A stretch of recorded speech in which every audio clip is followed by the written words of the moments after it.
crescer na graça e no conhecimento do nosso Deus.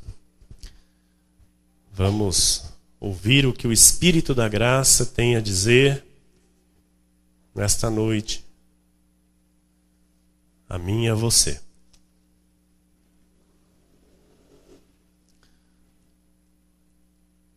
Na quinta-feira próxima passada, o Senhor nos trouxe uma mensagem a respeito da nova aliança, do novo pacto, instituído no sangue de Jesus.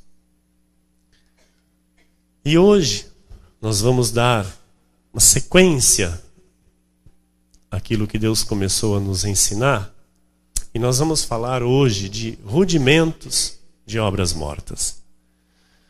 Porque nós precisamos conhecer o novo pacto, precisamos conhecer a nova aliança e precisamos entender o que faz parte e o que não faz mais parte desta nova aliança. Amém? É muito importante para vivermos a sã doutrina, para não ter nenhum risco de sermos contaminados com um pouquinho de fermento. Porque a Bíblia diz que um pouco só de fermento leveda toda a massa. Então nós não podemos permitir nem um pouco de fermento. Diz o apóstolo Paulo na carta aos Romanos, no capítulo 7, versículo 4. Assim, meus irmãos, também vós morrestes relativamente à lei. Diga, eu morri para a lei. Por meio do corpo de Cristo, para pertencerdes a outro. Diga, eu pertenço ao outro. A saber, aquele que ressuscitou dentre os mortos, a fim de que frutifiquemos para Deus. Diga isso, eu só frutifico para Deus seguindo Cristo ressuscitado. Amém. É a esse Cristo, a este Jesus que nós vamos orar. Senhor Jesus, o ressuscitado, o Deus Todo-Poderoso, o Deus que se revela a nós a cada culto, o Deus que se mostra por seu amor e graça, para que vivamos a sã doutrina, para que vivamos a igreja do novo pacto, para que possamos ser de fato a igreja do novo pacto, a igreja da graça de Deus. Senhor, te agradecemos por mais esta noite, por mais este rico ensinamento que vem do trono de sua graça ao nosso espírito, para nos fortalecer, para nos fortificar ainda mais nas verdades que o Senhor já tem nos revelado, Senhor. Por isso eu lhe peço mais uma vez que os teus filhos que aqui estão, Senhor, aqueles que nos acompanham pela internet, Senhor, onde quer que esta palavra chegue, Jesus, que haja o entendimento desta palavra, que haja, Senhor, a compreensão real desta verdade, porque é a tua vontade para o teu povo, Senhor. E que eu possa ser nas tuas mãos, a partir de agora, o instrumento de valor, o canal da tua bênção, para fortalecer o teu povo, para dar crescimento aos teus filhos, na tua graça e no teu conhecimento, para o teu louvor, tua honra e tua glória. Amém, amém e amém. Todo o povo de Deus diga amém. Glória a Deus. Que assim seja. Que assim o Senhor fale aos nossos corações nesta noite. Obrigado, minha querida e amada esposa, minha bendita pastora. Meus irmãos amados, igreja preciosa de Jesus Cristo nesta terra, homens e mulheres eleitos de Deus, escolhidos do Senhor, predestinados em amor desde antes da fundação do mundo para tão grande salvação, aqueles que têm os seus nomes escritos no livro da vida, de onde ninguém nem nada pode tirar ou apagar. Amigos da internet, amados também irmãos, sejam todos bem-vindos em nome de Jesus. Quando a Bíblia nos revela os dois pactos, quando a Bíblia nos fala de duas alianças, e esta nova aliança é revelada pelas 14 epístolas do apóstolo Paulo, nós precisamos entender que aí já começa conflitos. Por quê? Os livros históricos estão no Novo Testamento. E as 14 epístolas de Paulo também estão no Novo Testamento. Mas a revelação da graça de Deus não está nos livros históricos de Mateus, de Marcos, de Lucas, de João. Não está. A revelação da graça de Deus está nas 14 cartas do apóstolo Paulo. Então aí já começa-se conflitos, onde as pessoas não aceitam que a graça foi dada a Paulo e não aos outros apóstolos. Mas a Bíblia Sagrada nos revela, e nós vamos ver a partir de agora, o que significa, por exemplo, a palavra rudimento. Significa coisa em estado primitivo. Rudimentar. Primeiras noções. Primeiros princípios de uma ciência. Isso significa rudimentos. Então, primeiras noções. Existiu? Existiu. Para se viver o Evangelho. Teve algo como primeiros princípios de uma ciência, de um ensinamento, mas um algo em estado primitivo. Então, aquilo que foi os princípios da ciência no que se diz respeito ao servir a Deus, mas hoje, tudo que foi inicial já não tem nenhum valor. A Bíblia revela que tudo isso que um dia foi a base, amém? O alicerce para se seguir a Cristo, hoje já não tem nenhum valor, pois são obras mortas. Amém até aqui? Então, o que são os rudimentos? São coisas que hoje impedem os filhos de Deus avançarem para o que é perfeito. São coisas as quais são as bases das maiorias das igrejas que estão por aí falando da Bíblia. E por esse motivo, essas igrejas são impedidas de chegarem à perfeição. Porque Deus quer que a sua igreja cresça e prossiga para a perfeição. E onde há rudimentos, é impossível, ouça isso, é impossível se chegar à perfeição. Então, a tradição religiosa, ela não tem o conhecimento da verdade. Começa por aí. A tradição religiosa, ela coloca fardos, ela coloca leis, ela coloca ordenanças, ela prega condenação e morte. Então o Senhor disse que quando conhecemos a verdade nos liberta. Então esse é o desejo de Deus, que os seus filhos vivam livres. E como eu vivo essa liberdade, pastor? Eu devo viver essa liberdade confiante, convicto, seguro e firme na fé e na minha jornada nesta terra. Como pessoa feliz em Cristo Jesus. Que conhece a minha salvação, que conhece aquilo que o Senhor já fez a meu favor. Então, a tradição religiosa, ela impede esse crescimento espiritual, porque a tradição religiosa, amados, é maligno. Tradição religiosa impede conhecimento da verdade. Ela cauteriza a mente dos filhos de Deus, que impede os filhos de Deus aceitarem a verdade. Por isso há muitos embates, há muitas discussões a respeito da Bíblia e da verdade que há em Cristo Jesus. Quando nós pregamos, por exemplo, para um legalista, do nosso compromisso que nós temos aqui com Deus, eles acham um absurdo. Nós sermos um povo que não batiza, que não jejua, que não rala o joelho, que não vai para monte, que não paga preço. Os legalistas acham isso um absurdo.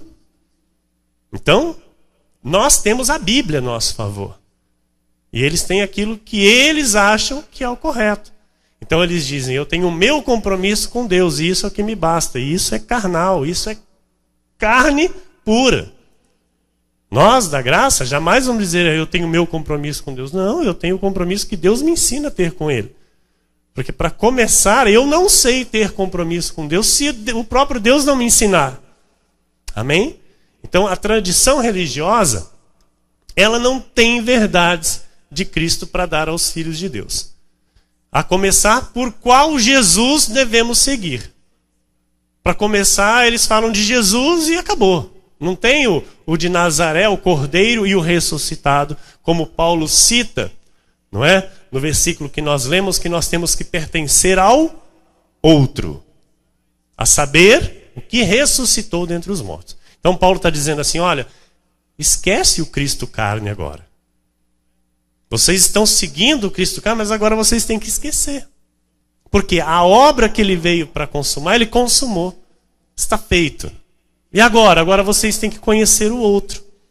Agora vocês têm que saber a respeito do outro, porque é o outro que tem que ser gerado em vós. É o outro que tem que se manifestar em vós. Para que vocês não sejam gentios com costumes judaizantes, com costumes de judeus. Jejuando, fazendo batismo, fazendo vigília, não comendo certos alimentos. Amém?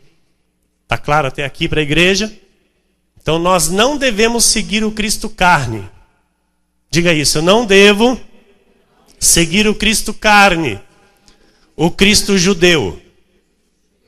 Por quê? O Cristo judeu, igreja, ele veio como judeu e cumpriu toda a lei que era para os judeus. E lá no madeiro ele pôs fim a esta lei. Diga graças a Deus. Então, este Cristo carne, ele veio para pagar a nossa dívida. E ele pagou. Toda a minha e a tua dívida, ele pagou lá no madeiro. Não há mais condenação para aqueles que estão em Cristo Jesus. Então, o Jesus a ser seguido é um ressuscitado, que não é mais o de Nazaré. E este ressuscitado é o próprio Deus. Aquele que hoje se revela como Espírito Santo.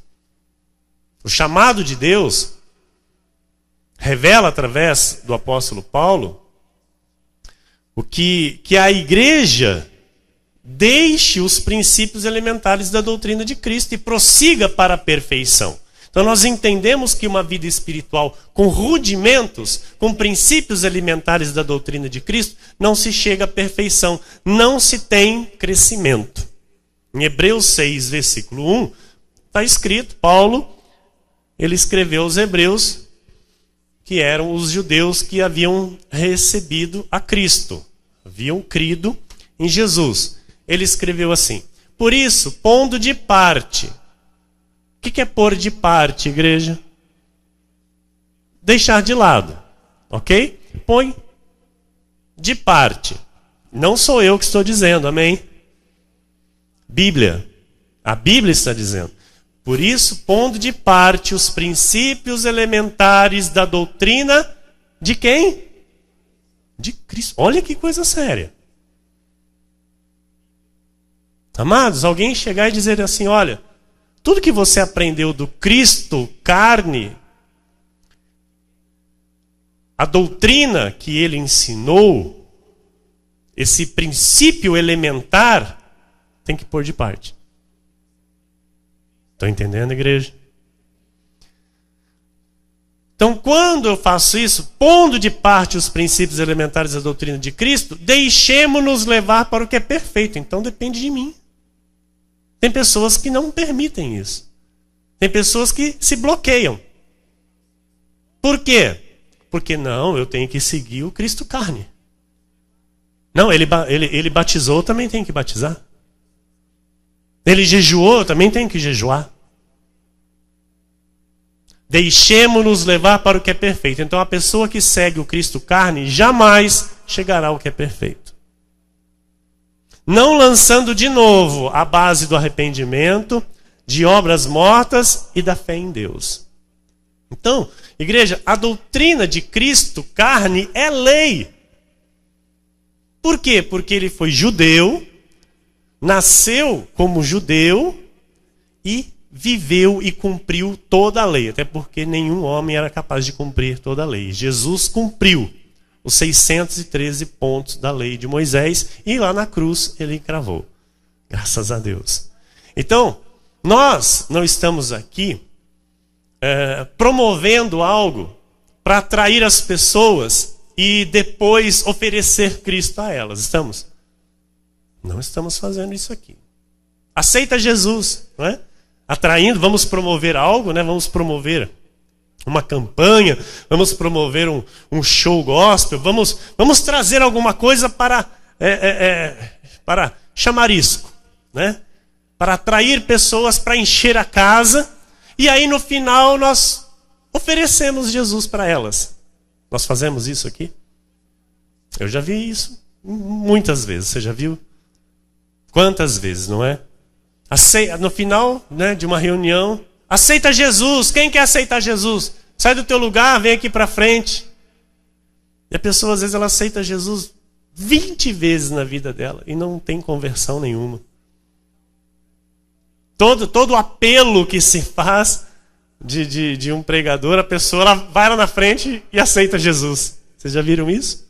Eu já vi muito isso. Mas ela nunca de fato se converteu. Por quê? Porque, amados, primeiro, que Jesus não é nenhum produto que eu possa decidir se eu aceito ou não. Para começar a conversa, não sou eu que decido. Segundo, não sou eu que vou decidir se eu vou ficar com Cristo ou se eu vou deixar Cristo, porque não é para quem quer. É por predestinação e graça, e não é para todo mundo. E diga graças a Deus porque você está aqui.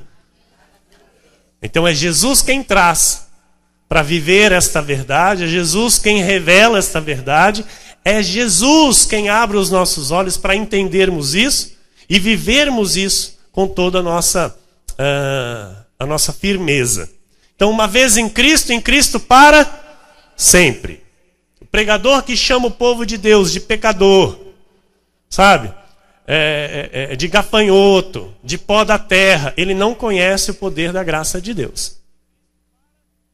Ou quando diz que a pessoa, sabe, tem que ter mais fé.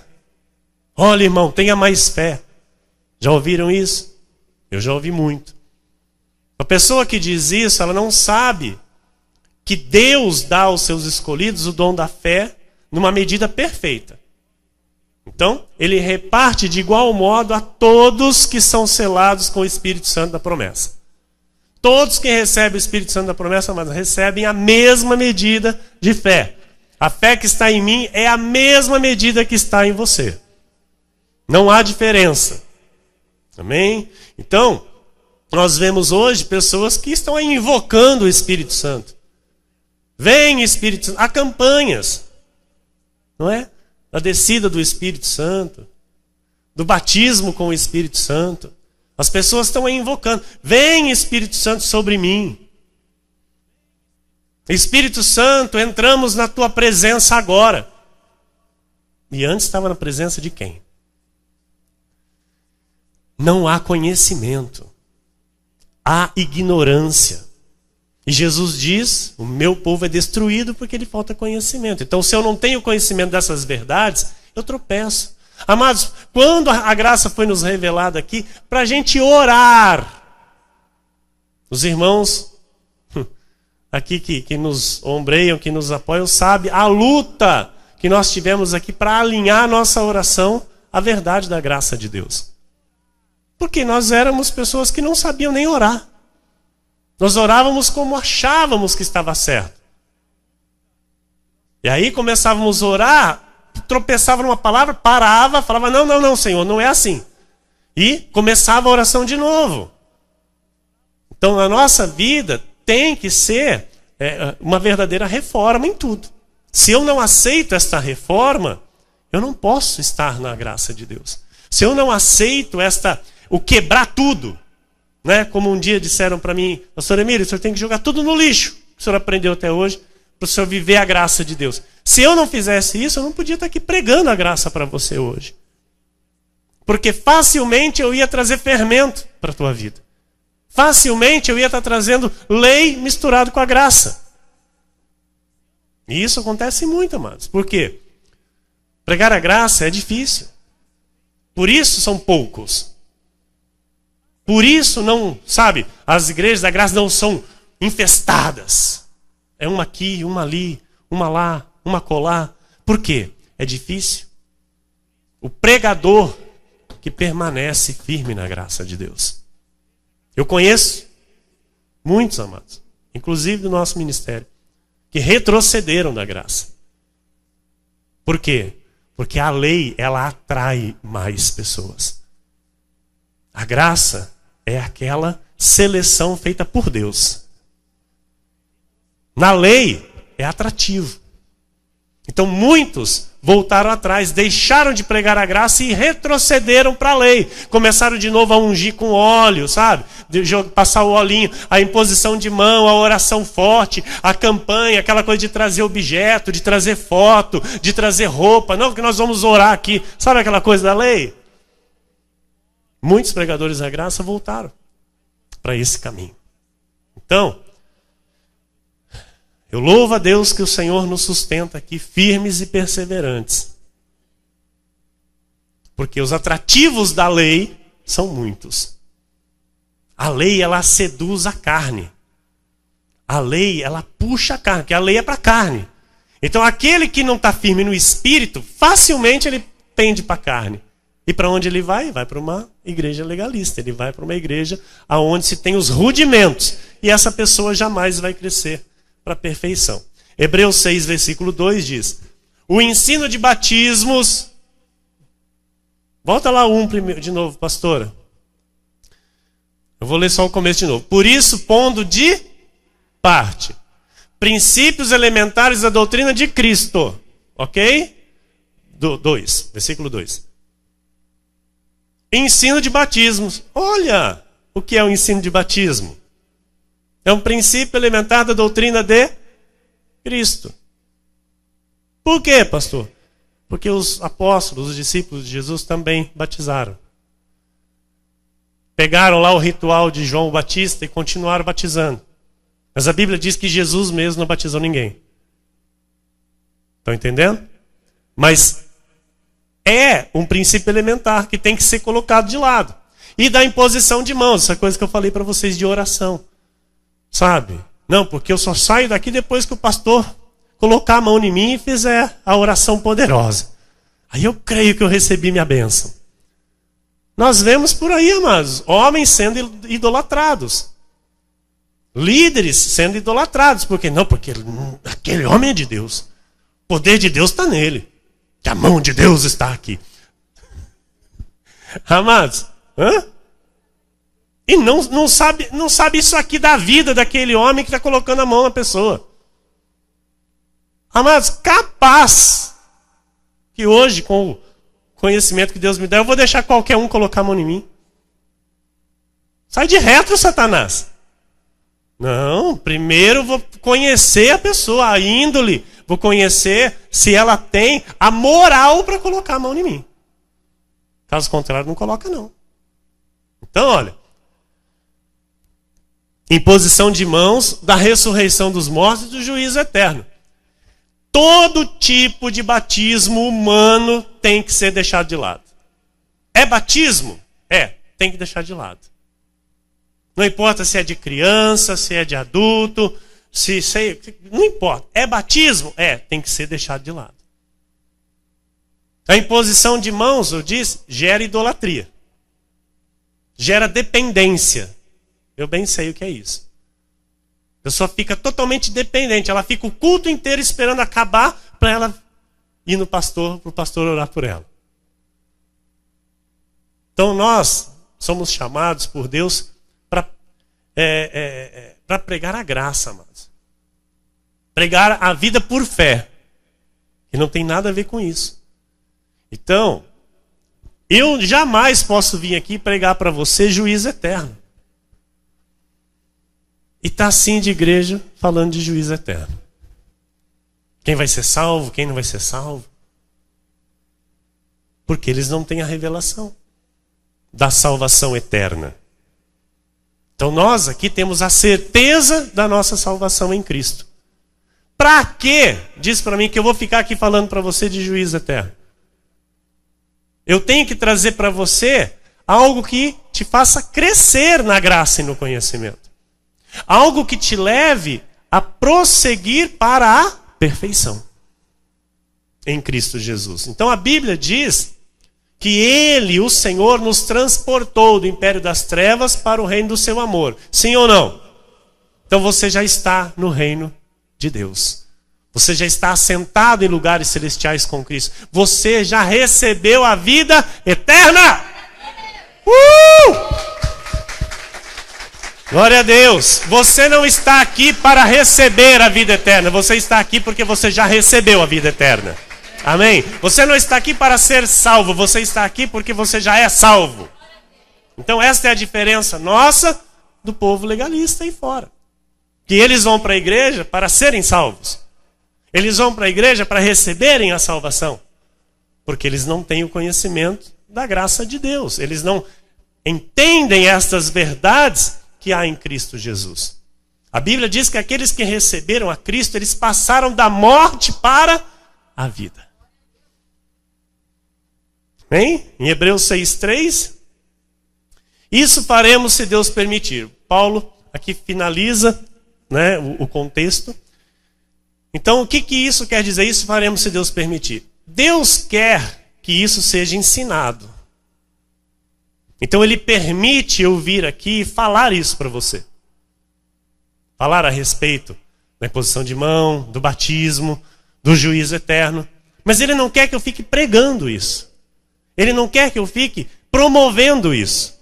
Amém? Por quê? Eu tenho que entender que nenhuma outra parte do texto escrito por Paulo, essa fala foi revogada. Em nenhuma outra parte, em nenhuma outra carta, esta fala não foi revogada, não foi mudada. Estão entendendo? Então Paulo escreve assim: isso faremos se Deus permitir, ponto final. Em todo o texto da carta aos Hebreus, Paulo não volta a dizer: amados, nós vamos voltar a fazer batismos, imposição de mãos e falar do juízo eterno. Paulo não fez isso. E em nenhuma outra carta ele escreveu isso. Então, Deus não permitiu e não permite, hoje, nos dias atuais, nós realizarmos isso que ele mandou pôr de parte. Está claro aqui, igreja? Amém? Então, as pessoas aí fora podem ter os argumentos racionais que elas acham que elas têm. Nós temos a verdade da Bíblia revelada. Amém? Glória a Deus. Gálatas 5, versículo 1 diz: para a liberdade foi que Cristo nos libertou. Glória a Deus. Permanecei, pois, agora cocheando em dois pensamentos. Ah, não. É firme. Então permanecei, pois, firmes, e não vos submetais de novo a jugo de escravidão. Nós já fomos um dia, igreja, escravos do pecado, quando nós estávamos desligados de Cristo. Então agora, nós estamos ligados a Cristo pela graça, porque nós não servimos a Cristo pela lei. A Bíblia diz que aqueles que servem a Cristo pela lei estão desligados de Cristo. Olha que tremendo. Então a lei traz pecado, porque o pecado é o que desliga a vida de um filho de Deus do próprio Deus. Então aquele que está vivendo por lei, ele está desligado de Cristo. E aquele que está na graça, ele está ligado a Cristo. Amém? Então nós servimos a Cristo com liberdade, sem escravidão de lei. E na carne, o nosso Senhor Jesus, ele pregou para quem? Pregou para gentios? O que você é? Você é gentil ou você é judeu? O quê? Gentil. Tá, eu vou dizer algo para você aqui, para ficar bem claro. Quem é gentil? é todo aquele que não é judeu. Ficou claro? Tranquilo? Então, você não é judeu. Certeza? Absoluta. Você é gentil. Então, na carne, Jesus, quando ele veio, quando ele pisou aqui nesta terra, ele pregou para quem? Para quem? Para judeus. Ele pregou para gentios? Pregou sim ou não? Não. E como ele veio como judeu e pregou para judeus, ele também escolheu para andar com ele quem? Judeus. Tudo isso para ficar claro no teu entendimento. E ele ensinou a estes judeus que ele chamou, que ele escolheu, a ir ao encontro de quem? De gentios ou de outros judeus? De outros judeus. Mateus 10:5, está lá. A estes 12 enviou Jesus, dando-lhes as seguintes instruções: não tomeis rumo aos gentios, nem entreis em cidade de samaritanos.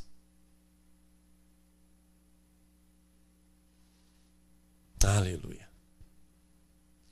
Os 12, está lembrado? Lembra dos 12? Pastor, eu não estava lá. Mas você não lembra, não sabe? Pedro, João, Tiago, filho de Zebedeu, Felipe, Bartolomeu, Mateus, Tomé.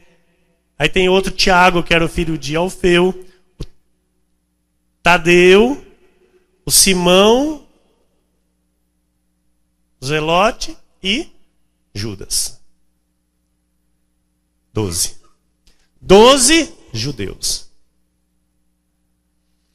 Versículo 6, ele diz: mas de preferência procurai as ovelhas perdidas da casa de Israel. As ovelhas perdidas da casa de Israel eram os judeus. Por que, pastor, que Jesus fez isso? Porque para os gentios o Senhor tinha outro plano. Para nós, Jesus tinha outro plano. Qual era o plano? Um homem chamado Paulo. Glória a Deus. Glória a Deus. Em Atos 22:21 diz assim: mas ele me disse, vai, porque eu te enviarei para longe, aos gentios. Igreja, para que fique constado, Paulo não andou com Jesus no seu ministério. Paulo não andou com Jesus. Pelo contrário, Paulo perseguiu os cristãos e não teve o contato direto com o Cristo de Nazaré. Mas este Paulo, ele conheceu o ressuscitado no terceiro céu. E foi ele o escolhido por Deus para pregar aos gentios. E por isso Paulo apanhou e apanhou muito. E apanhou de quem, pastor? Dos judeus. Os princípios elementares, os rudimentos que os judeus praticavam, mesmo por aqueles que recebiam a Cristo, amados, aquilo era a sombra do que viria. Aquilo não era nada real, aquilo não era nada perfeito. Em Hebreus 9, versículo 10, Paulo escreveu: os quais não passam de ordenanças da carne, baseadas somente em comidas e bebidas, e diversas abluções, impostas até o tempo oportuno de reforma. Então Jesus, ele trouxe a reforma há mais de 2000 anos. Ele trouxe. A reforma começa por Jesus. Amém? Ele foi o estupim para se começar a reforma, para se começar a viver a nova aliança no seu sangue. Mas a igreja, amados, até o dia de hoje está jejuando. ela está batizando. Até hoje, 2018. A igreja vai para montes, a igreja usa véu. A igreja põe cinza na cabeça. Tem muitas e muitas questões em relação à comida. Não, porque isso não pode comer, isso não pode. Não, porque agora, nesse tempo, eu não como isso ou tal coisa. Amados, isso é rudimento, não é perfeição, não é conhecimento da graça de Jesus. Então aqui nesta igreja, graças a Deus, nós não batizamos ninguém. Até porque quem batiza aqui é uma única pessoa. E ele se chama Jesus. Ele é o único que batiza com o Espírito Santo e com fogo nesse lugar. Amém?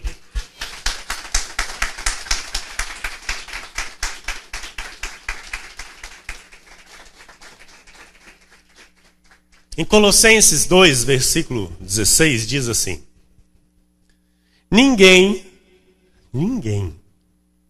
pois vos julgue por causa de comida e bebida, ou por dia de festa, ou lua nova, ou sábados. Ai, amados, eu amo esse texto aqui, esse versículo de Paulo. Por quê? Porque, olha, ninguém, pois, vos julgue por causa de comida e bebida, ou dia de festa, ou lua nova, ou sábados. Porque ele está falando de rudimentos, de coisas que os judeus faziam, de coisas que os judeus praticavam.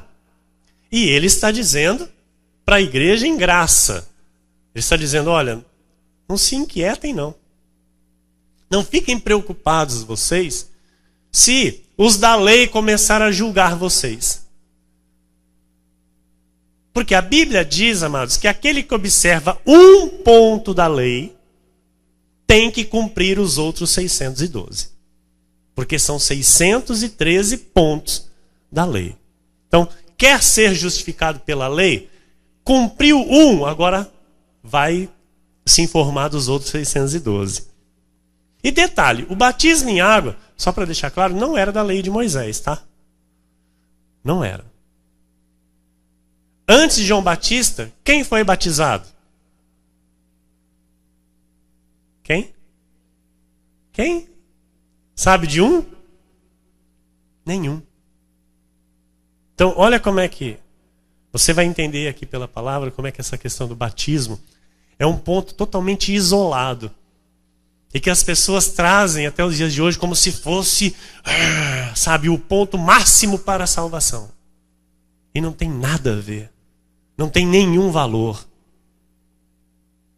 Então, aqueles que dizem, por exemplo, guardar o sábado, conhece alguém? Não, porque de sábado eu não trabalho. Não, de sábado eu não posso. Minha religião não permite. Porque eu guardo o sábado. O sábado é para mim é sagrado. Amado, então vai guardar os outros 612. Se tu não pode trabalhar no sábado, não pode fazer nada no sábado, né? Fala que não faz nada, mas é com toda hipocrisia, porque faz. Porque se conhecesse mesmo que a lei manda para aquele que guarda o sábado, não ia falar que guardava sábado, ia ter vergonha de falar. Por quê, pastor? Porque, amado, o sábado judaico, para quem não sabe, ele começa a ser guardado na sexta-feira a partir das 18 horas. Sexta-feira, 18 horas, já não pode fazer mais nada, nem tomar banho. Não pode cozinhar nenhum tipo de comida. Não se paga conta, não se recebe conta, não se faz nada, não se limpa a casa. Não pode fazer nada. E as pessoas falam, não, porque eu guardo o sábado. Vai cantar em outra freguesia. Para mim não, eu conheço a Bíblia. A pessoa não conhece a Bíblia e ela se acha, né? Porque eu sou mais. Isso aqui é algo assim que Deus abomina, amado. Por quê? Porque o nosso descanso é Jesus. Elas falam que guardam o sábado Porque é o 7º dia. É o dia do descanso. Então, a pessoa que faz isso, Jesus não é o descanso dela. Porque para nós, Jesus é o descanso.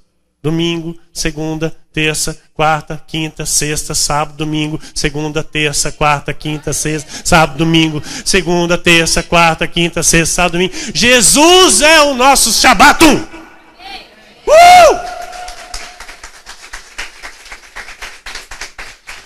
E só para constar, a pessoa que guarda o sábado, amada, ela não vai comer em restaurante. E também não vai ao cinema, não vai no shopping center. Não vai. Então, só para ficar claro essa questão aí, tá? Colossenses 2,17.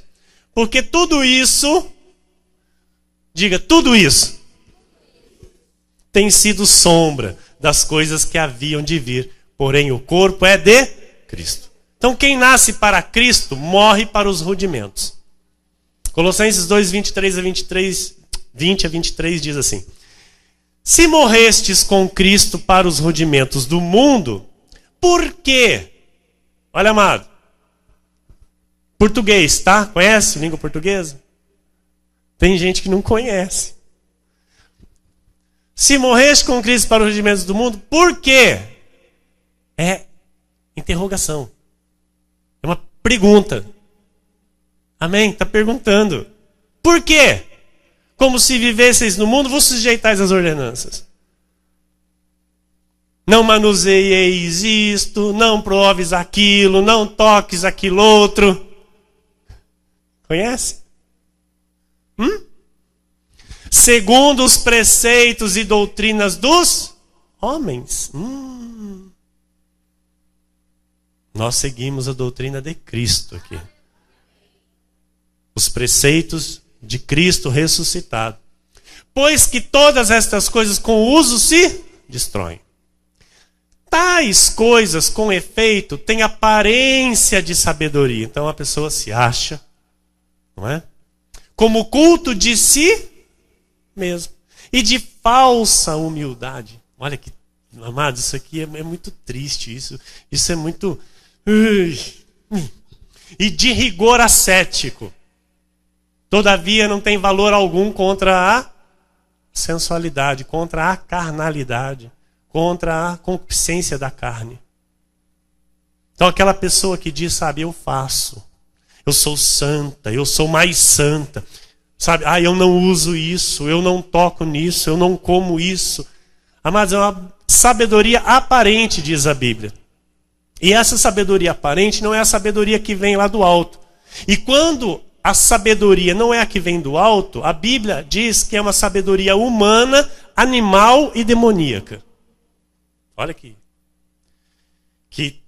Né? Forte isso, não é? E para aqueles que não sabem, o rigor ascético, o que é? Está no telão? O que é rigor ascético? É uma forma de viver. Então a pessoa, ela escolhe aquela forma de viver, ela decide aquilo porque ela acha que tem base. Amém? Ela pega lá os princípios elementares da lei e ela se fixa nisso e ela segue com isso. Não, porque eu não rapo a perna, porque eu não depilo as axilas, porque eu não corto cabelo, porque senão eu vou para o inferno. Né? Não pode usar regata, não pode usar bermuda, não pode comer porco. Não sabe o que é uma costelinha. Bem fritinha. Delícia. Amados, é uma forma de viver, um pensamento de abstinência de algo para buscar uma elevação espiritual. Então a pessoa faz o seu jejum de 40 dias, porque ela é mais fera que Jesus. É triste isso, né? Hoje, graças a Deus, a gente entende. Porque a pessoa está lá. Não, eu entrei numa campanha de jejum de 40 dias. Amados, Jesus foi para o deserto para ser tentado e cumpriu o jejum. Fez os 40 dias. Aí a pessoa, ela tem que se equiparar a Jesus, não, porque Jesus fez. E eu também tenho que fazer. Então quer dizer que o que ele fez não valeu. Estão entendendo? O que ele fez não valeu. Então para nós valeu. Graças a Deus, para nós hoje, tudo foi válido que ele fez a nosso favor. Amém? Então, a única forma de se ter uma elevação espiritual é crescer na graça e no conhecimento do Senhor. Fora disso, não se cresce, fora disso, não se tem elevação espiritual.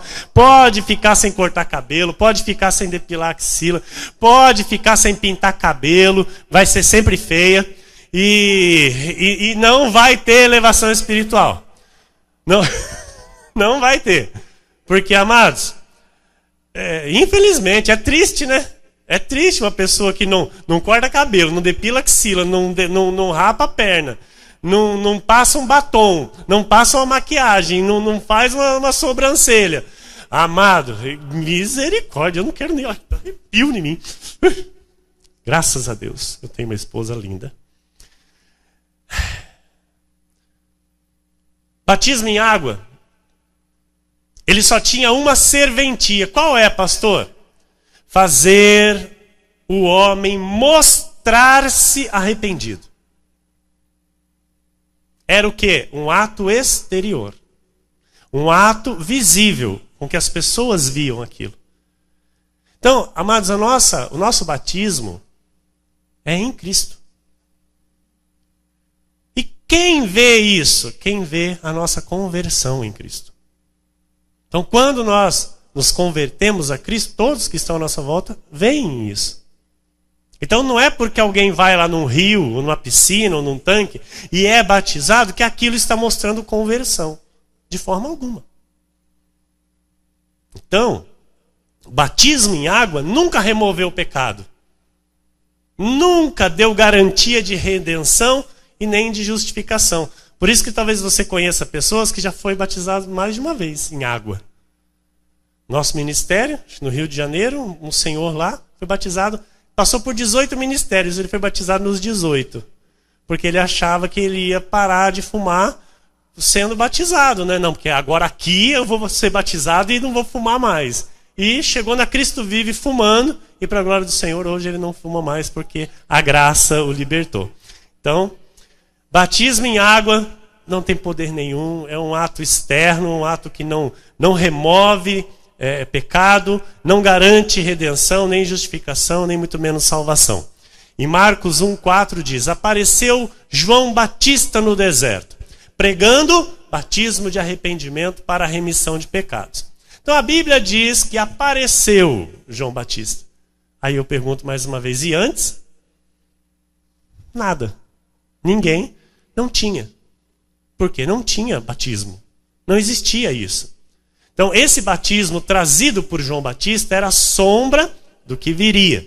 Do batismo perfeito e eterno, que de fato purifica, garante redenção, dá justificação ao homem e a salvação. Aleluia!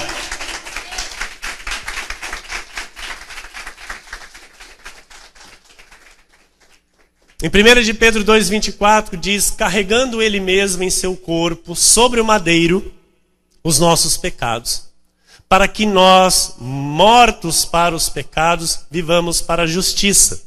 Por suas chagas fostes sarados. Então, os meus pecados, os seus pecados e de todos os filhos de Deus, ele carregou em seu corpo no madeiro. E isso tira os pecados daquele que crê neste feito e não batismo em água. Amém? Romanos 6, alguns versículos 1 e 2, 7 e 11 a 14. Que diremos, pois? Permaneceremos no pecado para que seja a graça mais abundante? De modo nenhum. Como viveremos ainda no pecado nós, os que para ele morremos? Porquanto quem morreu está justificado do pecado. Assim também vós considerai-vos mortos para o pecado, mas vivos para Deus em Cristo Jesus. Não reine, portanto, o pecado em vosso corpo mortal, de maneira que obedeçais às suas paixões. Nem ofereçais cada um os membros do seu corpo ao pecado, como instrumentos de iniquidade, mas oferecei-vos a Deus, como ressurretos dentre os mortos, e os vossos membros a Deus como instrumentos de justiça. Porque o pecado não terá domínio sobre vós, pois não estáis debaixo da lei, e sim da graça. Amém. Glória a Deus. Uhul.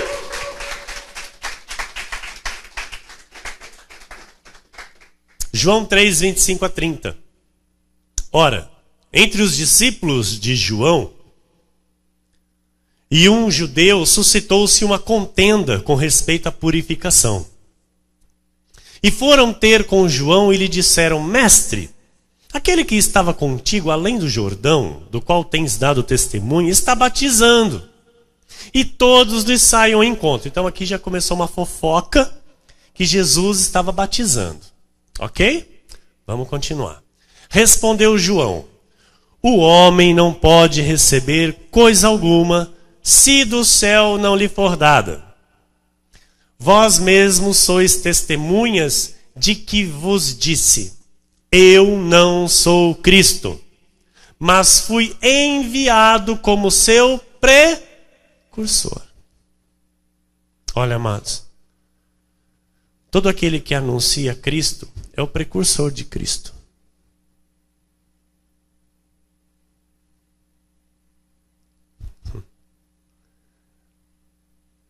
O que tem a noiva é o noivo.